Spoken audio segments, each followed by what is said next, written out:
Bueno, me gustaría primero agradecer a la casa, a esta maravillosa casa donde vivió Ferreira y a la Fundación y sobre todo a la Facultad de Humanidades. Y en segundo lugar, como estoy un poco nervioso, iba a invocar una frase de Goethe que decía que los elogios siempre suenan razonables. Y entonces, los elogios que me acaba de decir Gustavo me sonaron muy excesivos, pero bueno. Y el tercer punto es que después de toda esta presentación seguramente va a ser muy decepcionante lo que van a escuchar, sobre todo en oídos que todos han leído la obra de Ferreira. Así que, pero bueno, es lo que tengo. Bueno, una probable metodología de Ferreira. Con frecuencia, en medio de conflictos políticos, se pide unidad.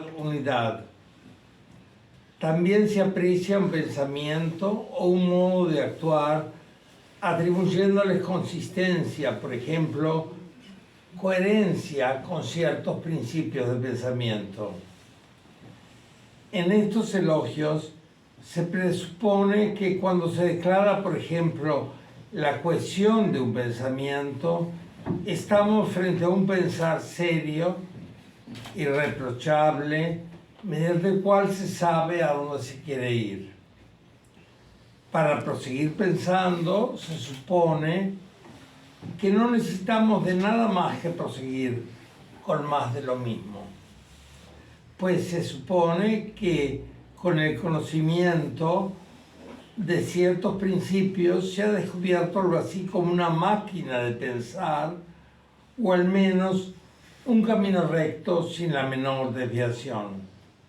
Se declara, es notorio que no estamos frente a un montón de saberes que señalan direcciones dispares y hasta opuestas que no pocas veces conducen a la perplejidad.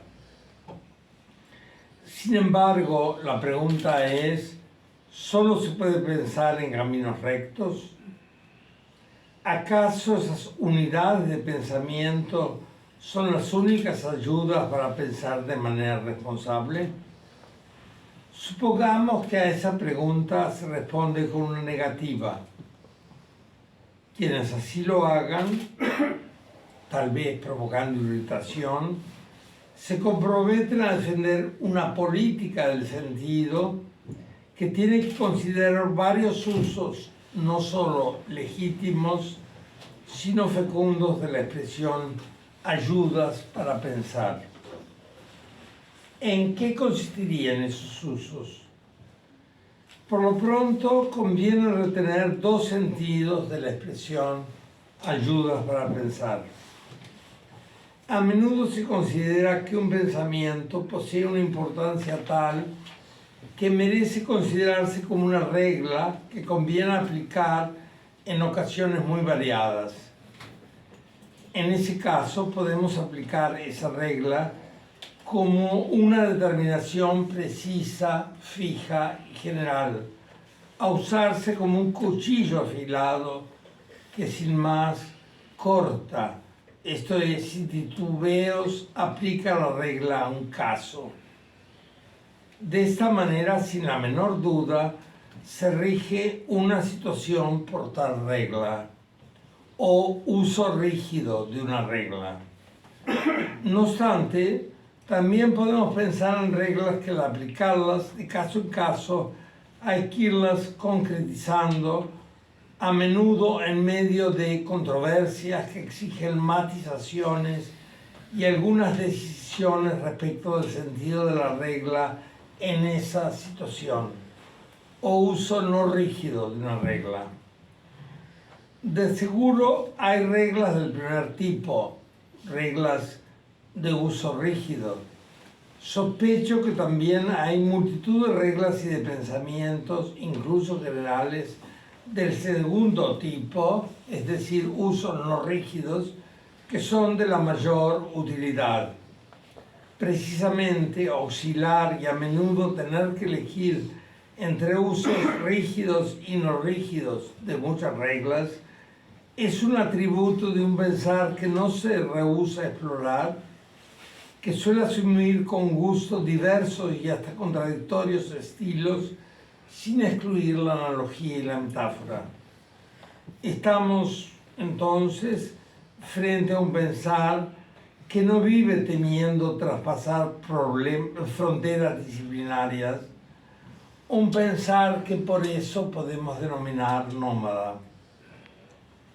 Pregunta incómoda: ¿acaso implica la expresión pensamiento nómada faltas de apoyos firmes que multiplican las desviaciones y la vulnerabilidad de nuestros deseos, creencias, afectos o acciones y en consecuencia producen no poca desorientación?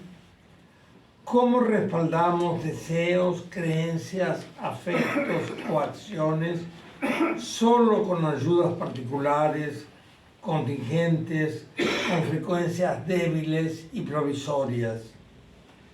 Para responder estas complejas preguntas, indago como su respuesta lo que considero como una probable metodología de Baferreira. Cuidado, mucho cuidado.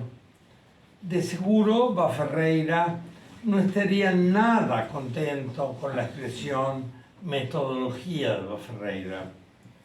Tal vez no sin mucho molestarse, de plano la rechazaría.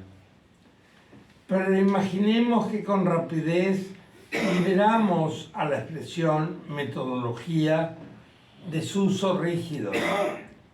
No confundamos, pues, una metodología con la metodolatría, ese fetiche que en cualquier asunto y en cualquier lugar y tiempo pretende guiar con pasos indubitables.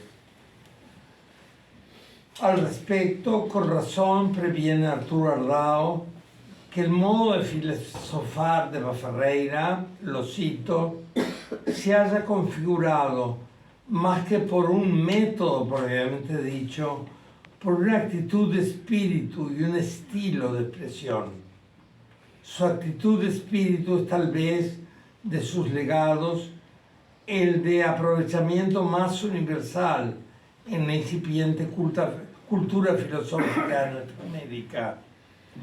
Esa actitud fue de amplitud y comprensión, pero por encima de todo de libertad. Aquí termina la cita de Ardao.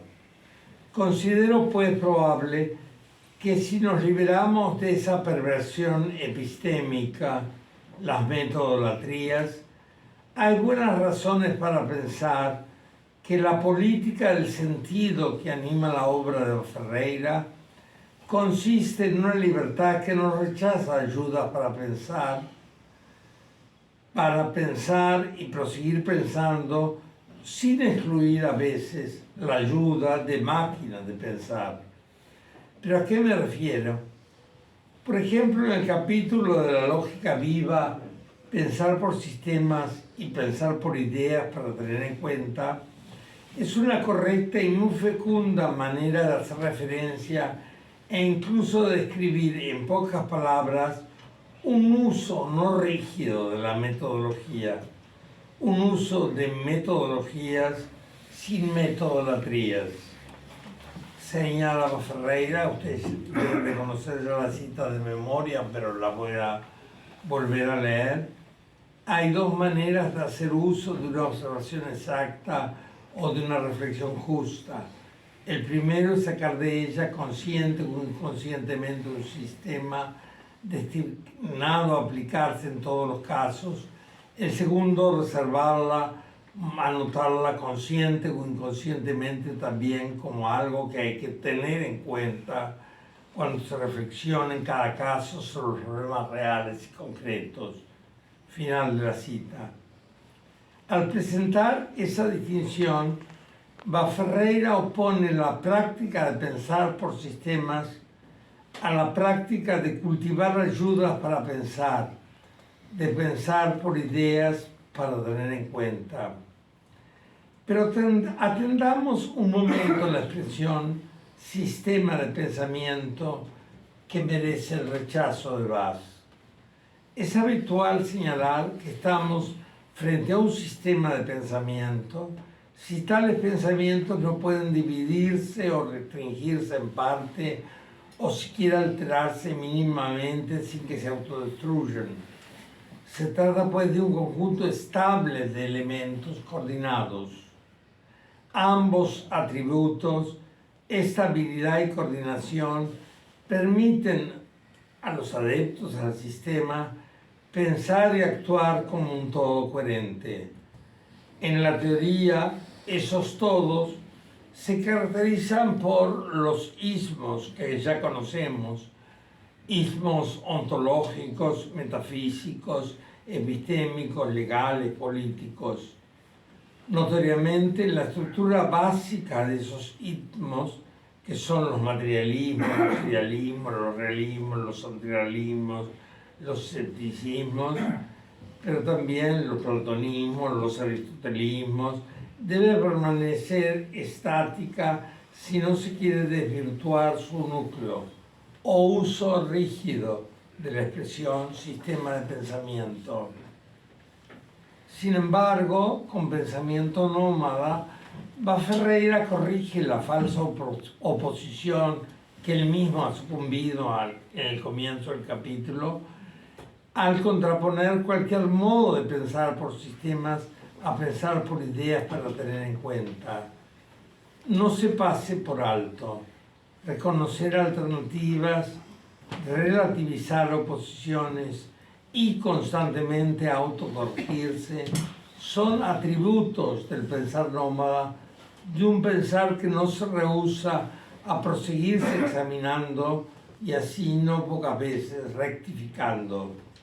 Por eso, unas páginas después de haber hecho Ferreira esta oposición, en un apéndice que se introduce con una ampliación y corrección, son sus palabras, a la distinción entre pensar por sistema y por ideas, indica Ferreira: otra manera de captar el sentido de expresiones como sistemas de pensamiento es explicar que no se aspira a una superunidad absolutamente totalizante como otras de las tantas versiones de la magia y del mito.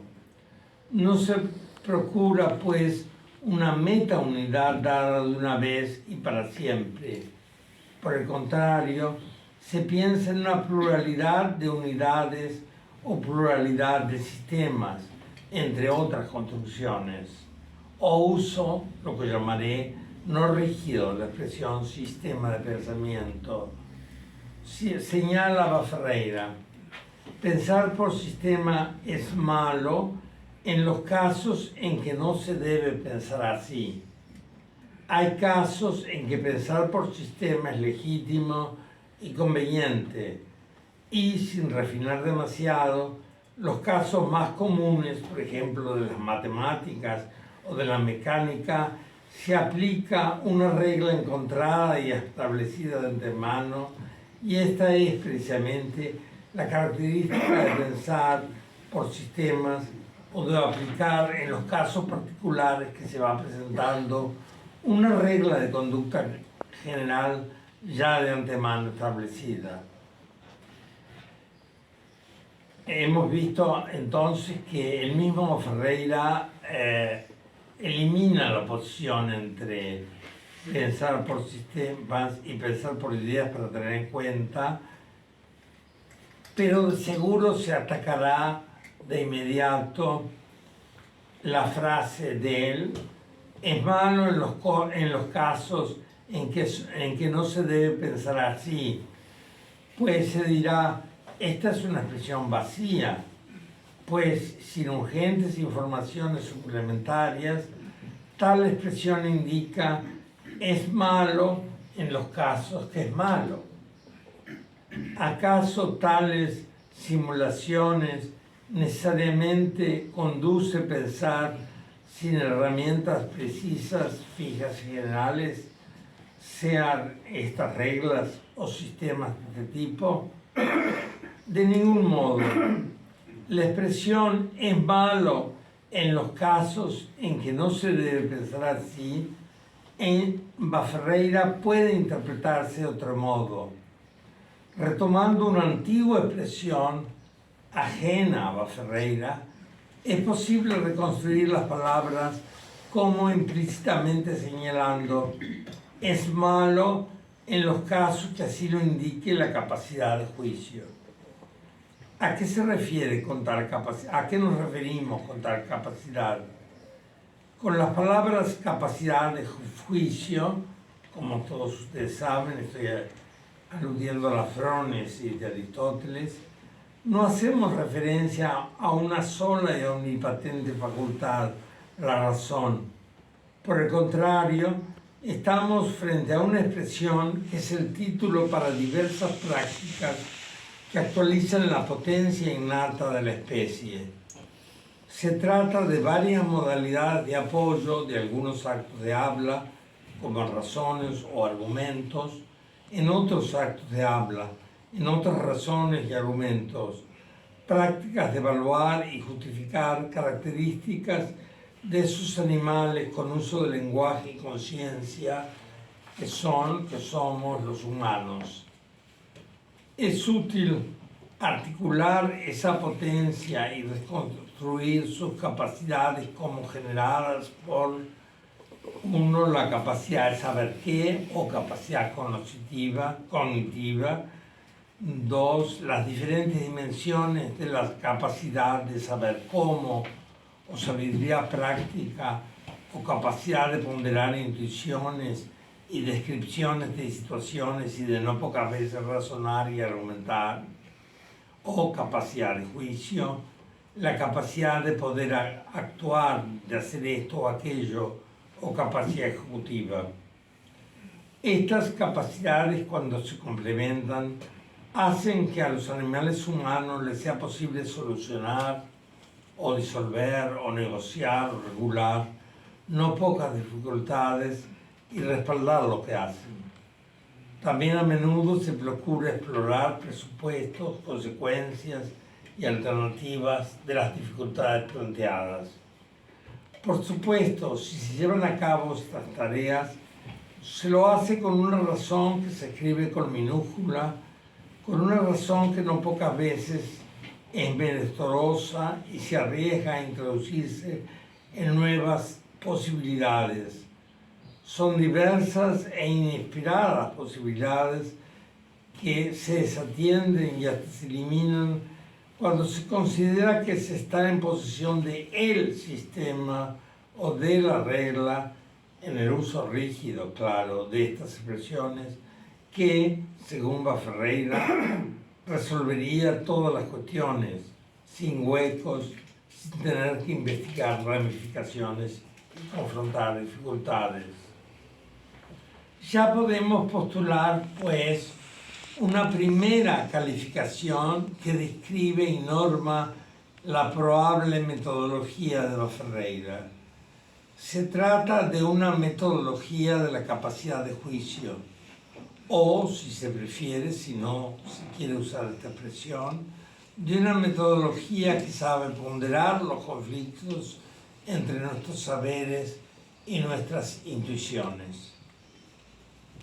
En uno de sus ejemplos, y la discusión de ejemplos, como todos ustedes saben, es central a este tipo de pensamiento, Bass formula la conveniencia, lo cito, en la higiene, en la medicina, en la enseñanza, en otros muchos órdenes de actividad o de pensamiento, de seguir a la naturaleza. Sin embargo, acabo con la cita, sin embargo, esta regla, seguir a la naturaleza, como cualquier regla, puede usarse de manera rígida y no rígida. Con rigidez se inventa un ismo. Cito de nuevo a Ferreira, una escuela que podría llamarse naturismo y cuya síntesis fuera esta: siempre y en todos los casos tenemos una guía infalible en la naturaleza. Siempre y en todos los casos, dirán ustedes, qué ambición de medida producto de la desesperación. En cambio, de manera no rígida, encontramos recomendaciones que la capacidad de juicio debe examinar y reexaminar como, cito a Ferreira, para cada caso que se me presente, caso de dietética, de higiene, de medicina, de pedagogía, me propongo tener en cuenta la adaptación del hombre a las condiciones naturales. Los peligros, cito, es el final de la cita de Bas, los peligros en que incurren los adeptos de la primera posición, quienes usan la regla se debe seguir a la naturaleza de manera rígida y niegan de antemano los contraejemplos y así la función oponente propia de toda argumentación, no han dejado de corromper el pensamiento hasta hoy. Por ejemplo, en la reciente epidemia de COVID-19, que ha paralizado el mundo en el primer cuarto del siglo XXI, mucha gente ha contribuido a prolongar la epidemia con pseudo razones naturistas. Se niegan a vacunarse invocando una consecuencia del uso rígido de la regla: no hay que corromper el propio cuerpo con algo no natural.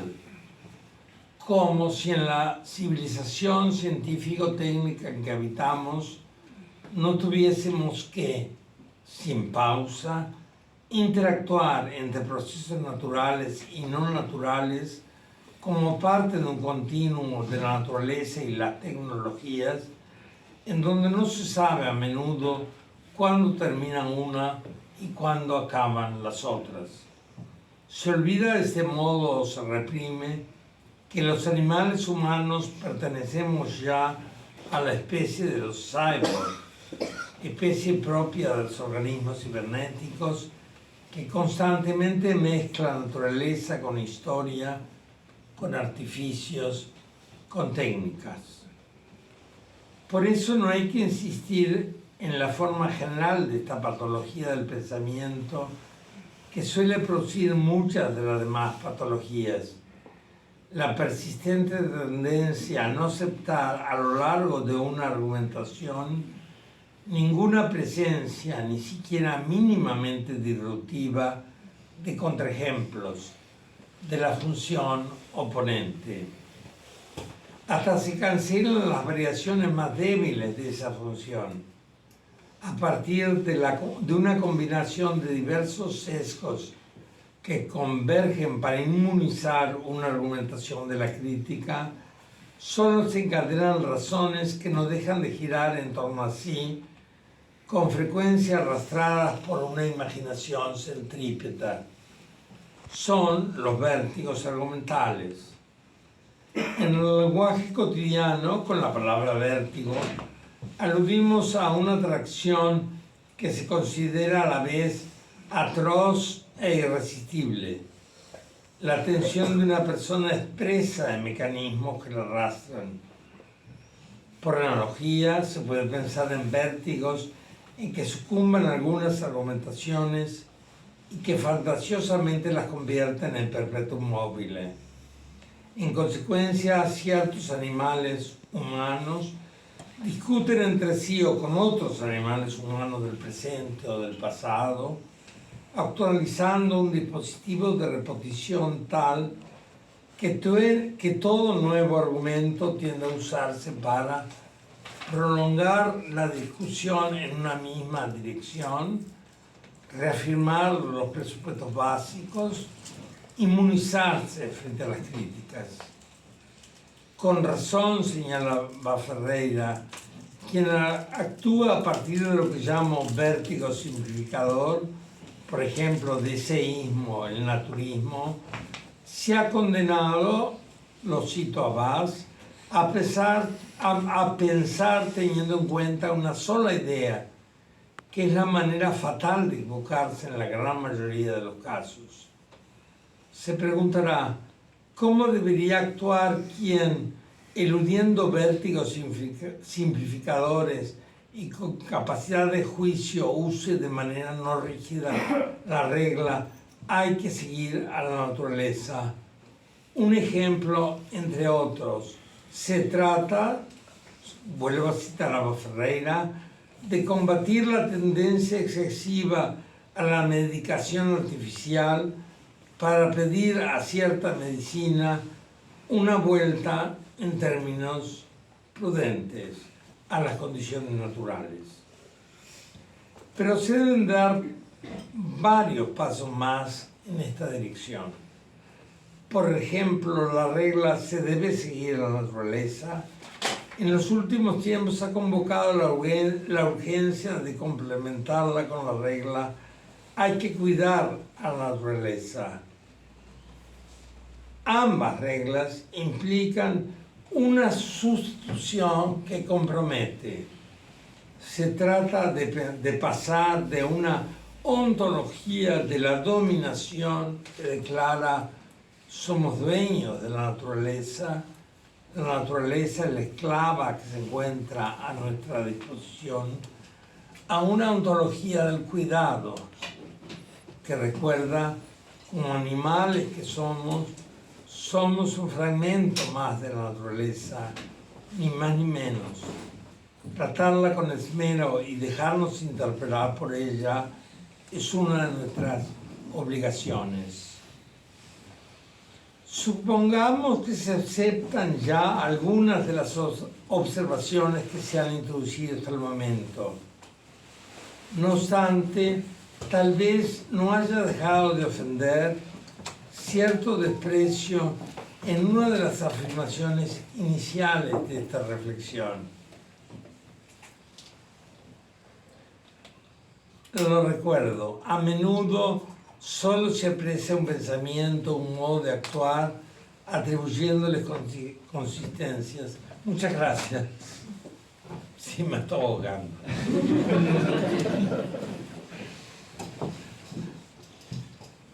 El desprecio implícito encuentra ecos en afirmaciones posteriores como ambos atributos, estabilidad y coordinación, permiten a los adeptos al sistema, a quien usan el sistema de manera rígida, pensar y actuar como un todo coherente.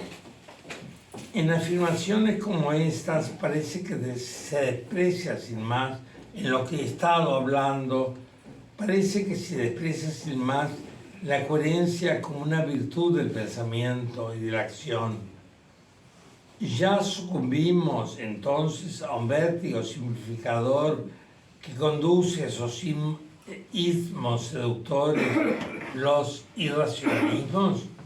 Esta sería una pregunta que seguramente sería un tirón de oreja que me haría el profesor Seoane. Espero no haber cometido esa perversión epistémica. En cualquier caso, una metodología de la capacidad de juicio, como es probablemente la metodología de Ferreira, sin duda acepta la coherencia como una virtud epistémica, incluso como una virtud epistémica básica. ¿Pero qué es eso? Una virtud epistémica es un buen hábito que tiende a generar saber y propicia el enriquecimiento intelectual. La coherencia como virtud epistémica, sin duda, propicia el enriquecimiento intelectual. ¿En qué sentido? Por lo pronto, la construcción de este buen hábito se despliega como un continuum entre dos polos.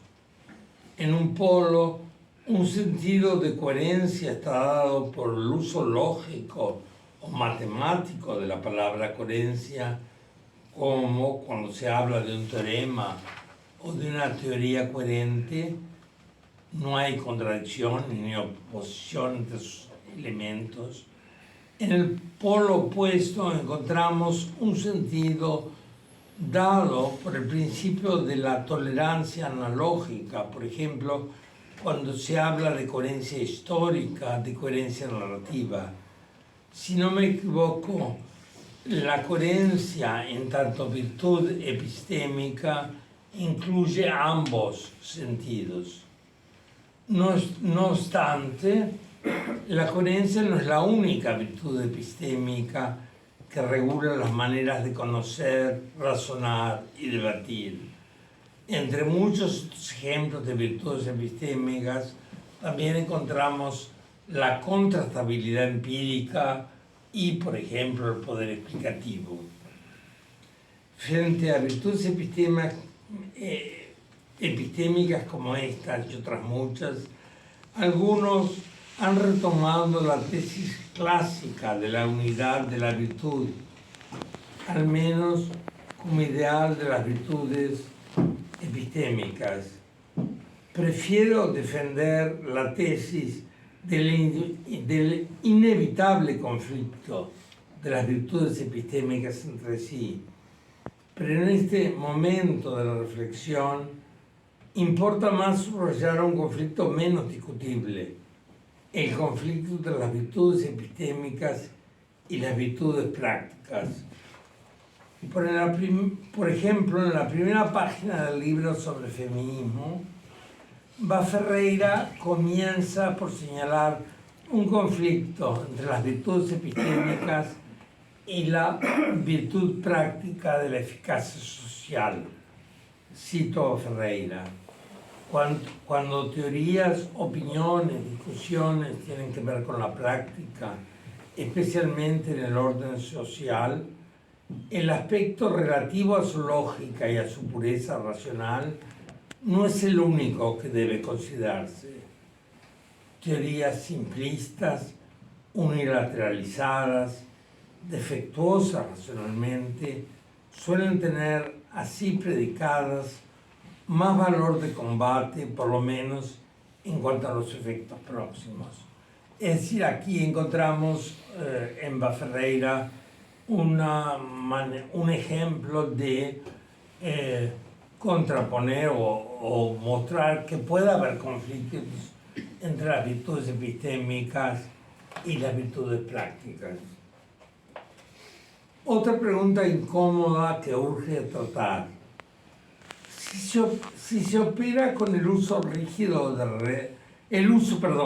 si se opera con el uso no rígido de reglas como hay que seguir a la naturaleza, y en general, si se opera con el uso no rígido de reglas, ¿qué tipo de profesiones supone que constituyen a tales reglas? ¿Cuál es su carácter?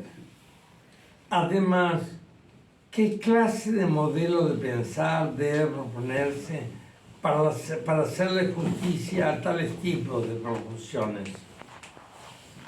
En lugar de responder, agrego todavía un ataque.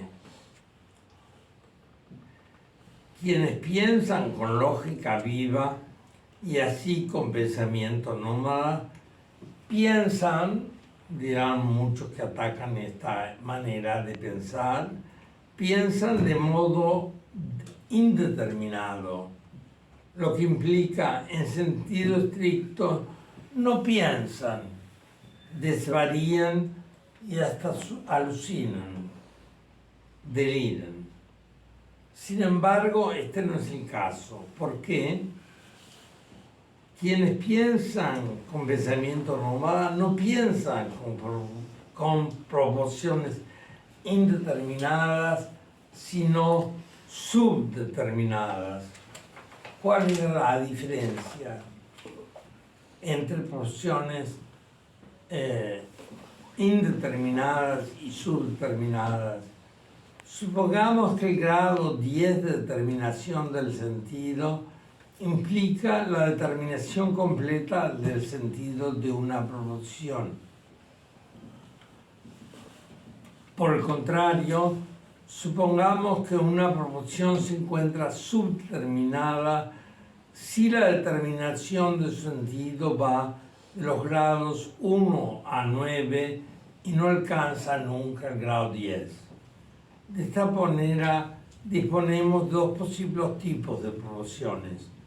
Hay enunciados, afirmaciones, reglas, cuyo sentido está determinado en grado 10, o enunciados con proporciones determinadas. Hay enunciados, afirmaciones, reglas, cuyo sentido está relativamente determinado en una escala que va del grado 1 al grado 9, o enunciados con proporciones subdeterminadas. Frente a estos dos posibles tipos de proporciones, se pueden adoptar por lo menos dos modelos de pensamiento. Según el primer modelo o modelo determinado, solo se debe trabajar con enunciados que disponen de proporciones determinadas. Respecto a los otros enunciados, hay que suspender el juicio y la acción correspondiente. Según el segundo modelo o modelo subdeterminado, es necesario también tener en cuenta enunciados con proporciones subdeterminadas que, aunque indican direcciones para actuar, lo hacen de modo que, dada una situación, para aplicar el modelo se necesita tener en cuenta experiencias locales y apelar a una o varias estrategias que contribuyen a determinar algunos pasos concretos que se deben dar.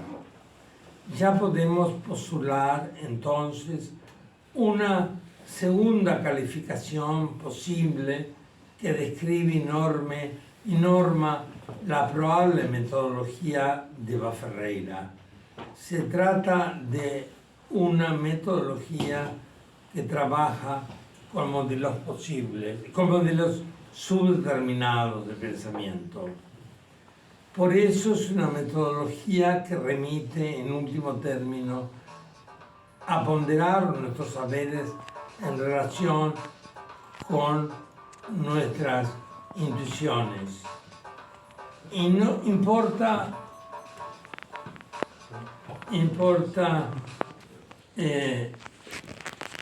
me perdí, porque importa no desatender la cláusula remite en último término, porque la probable metodología de Ferreira no constituye ningún tipo de decisionismo. No se trata de que a cada paso tengamos que elegir ciegamente entre diferentes opciones como se tira una moneda al aire. El momento de una elección, cuando se la necesita, suele ser, en la mayoría de las circunstancias, la fase final de un largo y complejo proceso. En ese proceso intervienen lo que ya son los animales humanos, sus historias, sus costumbres, hábitos, argumentos, vivencias, imaginaciones, expectativas, narrativas reales y ficticias, reguladoras en la forma de virtudes prácticas y epistémicas, y un montón de agudas experiencias y observaciones que Baferreira agrupa como psicodramas, reacciones a lecturas y a música y hasta fragmentos de pseudohumorismo. A partir de tal variable repertorio, Baferreira sugiere a veces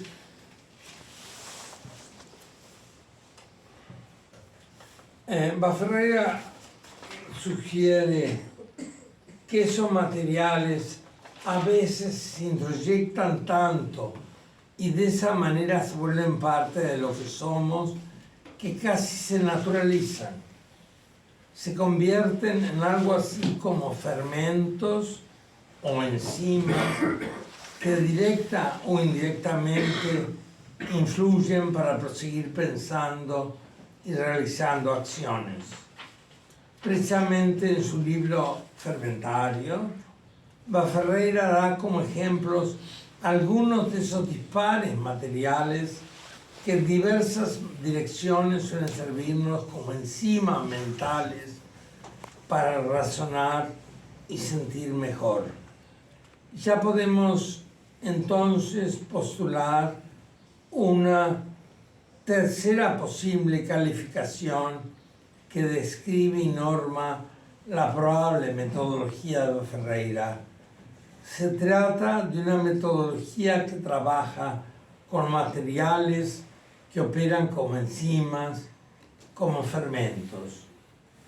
Esta última caracterización puede pensar en lo peor, hacernos pensar lo peor, malinterpretar la probable metodología de Bas como eclecticismo, pero en ocasiones hasta se ha descalificado esa metodología como una perspectiva para pensar que no se desprende de ciertas obsesiones que se hacen pasar por fermentos.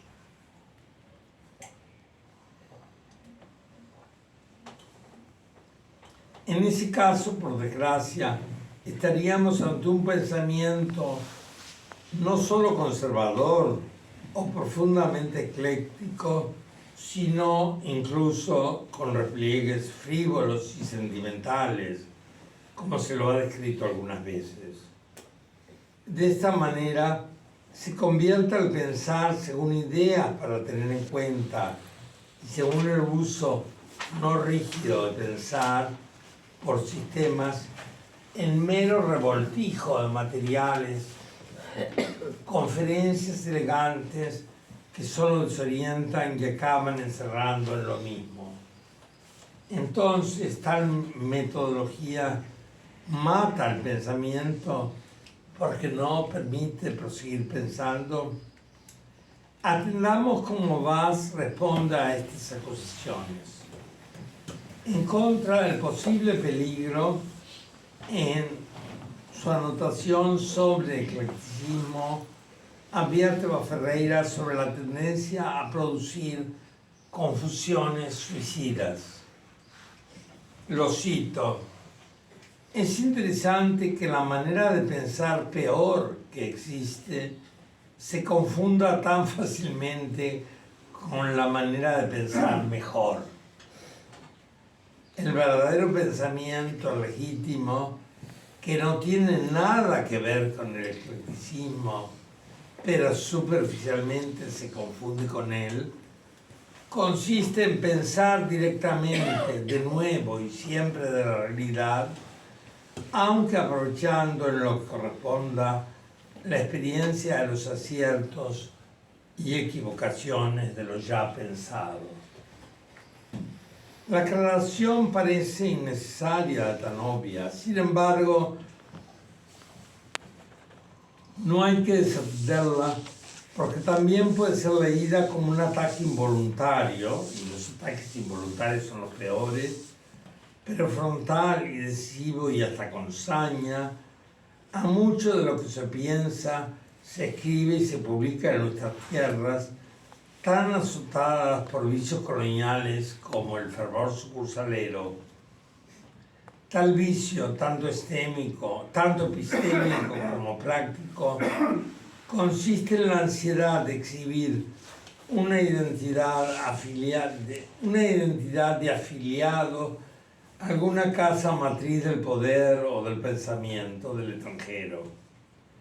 Como consecuencia, se busca promover sucursales de aquellas creencias, teorías, prácticas públicas, privadas o íntimas que una persona favoreció en la mayoría de los casos cuando era joven, en lo que considera la desamparada situación que le toca vivir en la actualidad. Así es común que una corriente de pensamiento deslumbre en la juventud. Luego se continúa el resto de los días repitiendo fórmulas que poco a poco han perdido su sentido.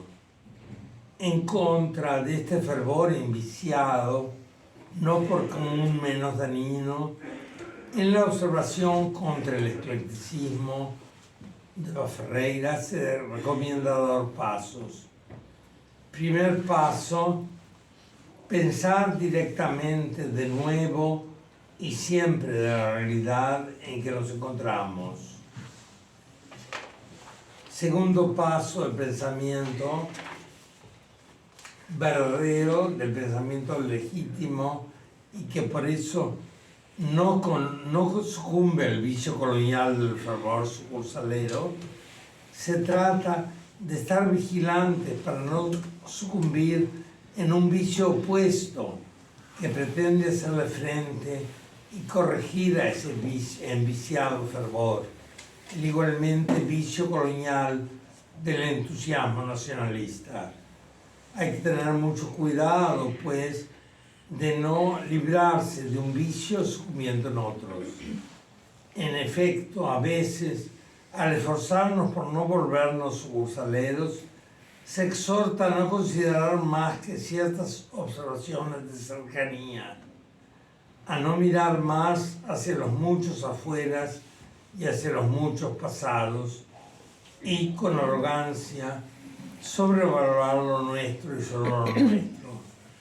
Así, de este modo, como observa Ferreira, no se aprovecha, y vuelvo a citarlo, en lo que corresponda la experiencia de los asientos y equivocaciones de lo ya pensado.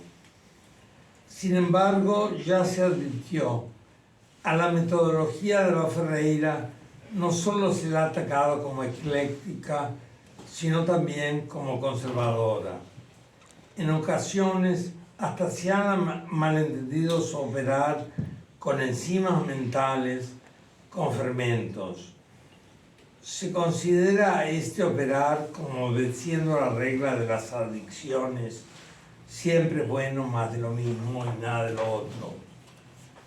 Pero quienes así atacan, en primer lugar desconocen que los enzimas mentales, que los fermentos, son catalizadores de acciones como ensayar, probar, matizar, reexaminar, tantear, rectificar, experimentar, advertir.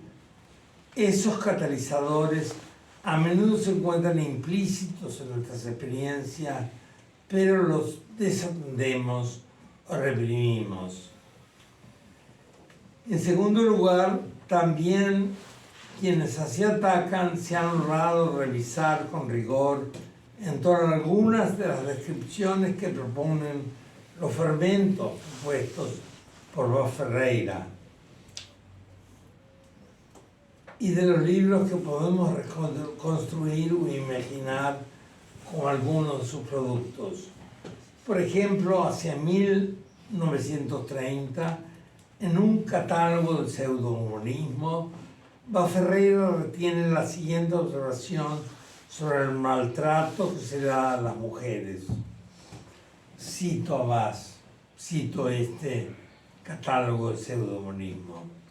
Ciertos conservadores se indignan porque se permite a las mujeres ser funcionarias, seguir carreras, votar, etc., porque eso desorganiza el hogar.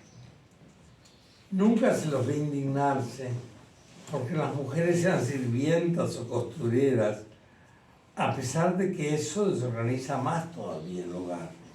Se entiende el de las sirvientas y costureras, no el de los conservadores.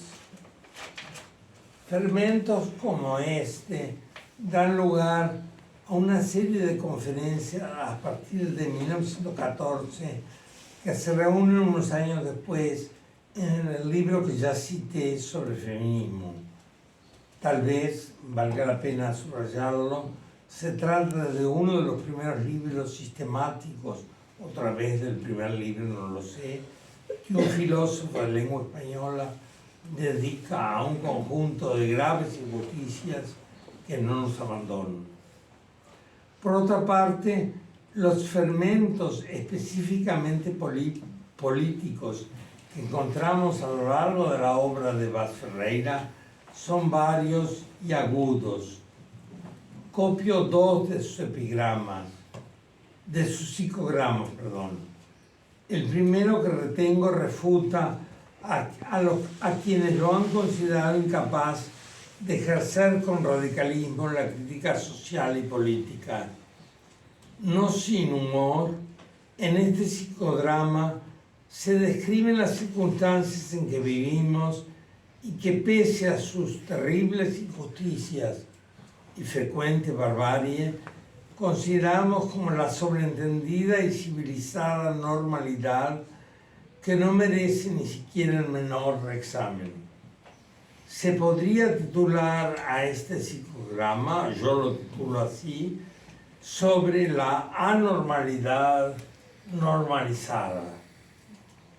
Cito a Ferreira: un argumento en favor de utopías que parezcan irrealizables es que la organización social actual parece una utopía de absurdo, de sufrimiento, de desigualdad, de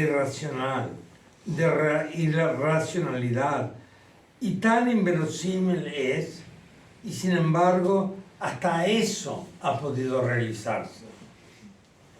Fermentos de esta clase están activos y se elaboran con argumentos detallados y todavía muchos de ellos muy pertinentes en libros como Sobre la propiedad de la tierra de 1913 y Sobre los problemas sociales de 1922, en los que se vuelven a discutir los inevitables conflictos entre la libertad y la igualdad. El segundo psicodrama político copio apunta una vez más a ese persistente miedo e incluso no confesado pánico que con reiteración da lugar a muchas incapacidades. Entre otras, es común la incapacidad que condena a paralizarse en mitad de un pantano práctico o teórico, y uno no se arriesga a dar ni un paso hacia afuera, como si permanecer en la mitad de un pantano fuese el mejor lugar para quedarse. Notoriamente, casi sin excepciones, se resiste a luchar por realizar algunas de las consecuencias del pensamiento nómada, de un pensamiento animado por una lógica viva. Por ejemplo, habitualmente, las y los liberales tienden a no conformarse con ser más que liberales a medias. Por lo tanto, rara vez son por completo sinceramente liberales. Liberales con valentía para responder a los nuevos desafíos. Recordemos la reciente aludida anormalidad normalizada de las muchas migraciones, una de esas normalizaciones que enceguecen e impiden continuar exigiendo derechos, por ejemplo, los derechos sociales, y condenando injusticias, por ejemplo, las discriminaciones por el lugar de nacimiento, por la lengua que se habla, por el color de la piel, por las preferencias sexuales. Tal vez por eso la siguiente observación de Ferreira podría titularse Sobre la resignación liberal. Cito a Ferreira: muchísimos son los liberales para todas las libertades ya adquiridas y formidables conservadores para los que aún hay que adquirir. No cabe duda, una pluralidad de caminos, y con esto ya no los aburro más, ya estoy terminando, no cabe duda, una pluralidad de caminos que en último término remiten a la capacidad de juicio y trabaja con reglas y aserciones rígidas y no rígidas, y por eso determinadas y no determinadas, no se rehúsa a la motivación de fermentos implícitos en nuestras experiencias para recomenzar. Estamos pues frente a métodos, a menudo en el sentido de ayuda para pensar, con los que se atiende el porvenir como el espacio social de lo posible, como lo que está abierto y hay que todavía construir. Ya podemos postular, y con esto termino, una cuarta calificación que describe y norma la probable metodología de Ferreira. Se trata de una metodología que invita a no detenerse y así a proseguir con pensamiento nómada y las prácticas correspondientes, la construcción de epopeyas de la libertad, de la igualdad, de la colaboración. Gracias.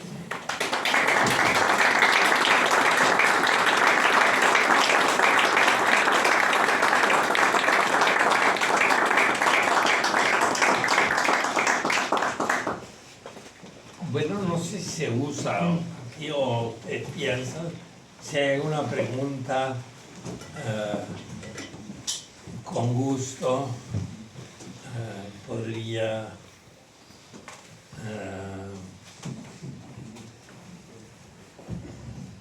bueno, yo suelo decir en mis clases, ahora le doy la palabra enseguida, yo suelo decir en mis clases que hay un famoso artículo de Frege que distingue entre sentido, referencia y fuerza. Y suele decir en mis clases que uno puede hacer preguntas de sentido, es decir, preguntas de comprensión, preguntas de referencia, es decir, preguntas de todo lo que usted ha dicho es falso o algo así, preguntas de verdad, o preguntas de valor, preguntas de fuerza. Pero ustedes pueden mezclar esta pregunta y hacerla que quieran. Sí, perdón.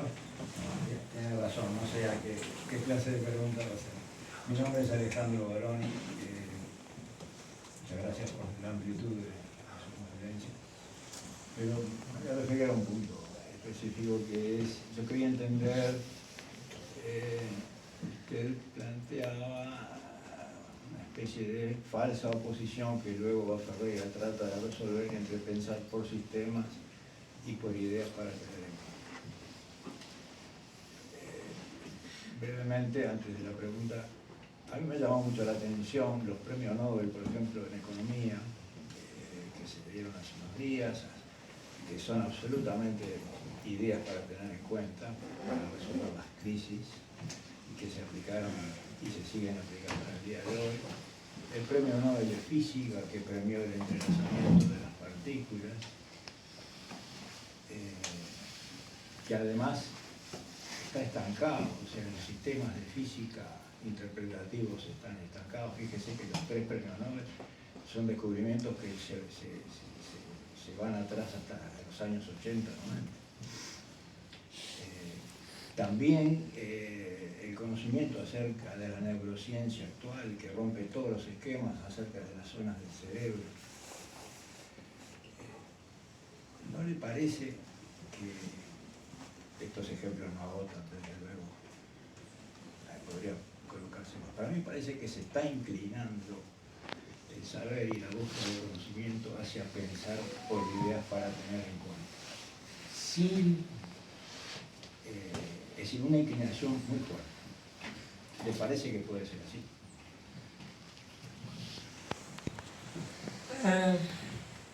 Creo que es interesante que Bas, en ese capítulo, comienza con la oposición, pensar por ideas y pensar por sistemas, y luego en la aclaración se corrige y dice que a veces pensar por sistema también puede ser útil. Y yo me atreví humildemente a introducir la distinción entre reglas rígidas y no rígidas, y pienso que pensar, si uno toma un sistema de manera no rígida, también puede ser útil.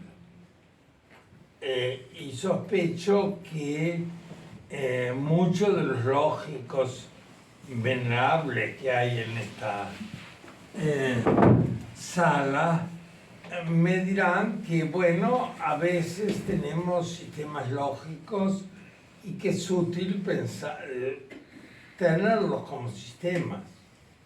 Entonces no creo que me parece que Ferreira tiene una vez más razón, y que creo que hay que pensar por ideas para tener en cuenta, por supuesto, pero también hay que a veces tratar de organizarlas en sistemas y que pueden ser herramientas muy útiles, siempre y cuando uno no tome esa herramienta como un uso rígido de la herramienta, como un uso rígido del sistema.